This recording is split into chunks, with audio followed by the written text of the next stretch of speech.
আমাদের শিক্ষার্থীদের উপর যে বর্বরচিত হামলা হয়েছে এবং হামলার পর বিশ্ববিদ্যালয় প্রশাসন আমাদের বিশ্ববিদ্যালয়ের সকল কিছু অফ করে দিয়েছে, এমনকি হল ভ্যাকেন্টের নির্দেশনা দিয়েছে।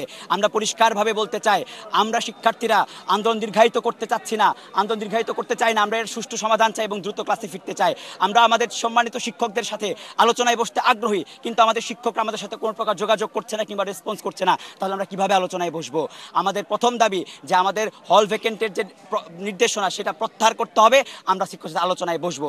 যেহেতু আমার ছাত্রদের পক্ষ থেকে কোনো প্রকার আমাদের সাথে আর রেসপন্স করা হচ্ছে না বা প্রশাসন আমাদের সাথে রেসপন্স করছে না, আমাদের সাথে বসতে আগ্রহী হচ্ছে না, সেজন্য আমরা আমাদের এই যে রেল লাইন সেটা অনির্দিষ্টকালের জন্য অবরোধ ঘোষণা করছি এবং এখনই এই মুহূর্ত থেকে বিশ্ববিদ্যালয়ের সকল ব্যাংক, বিমা এবং কোষাধ্যক্ষ অর্থাৎ ট্রেজারার সেগুলো আমরা আজকে অফ করে দিব।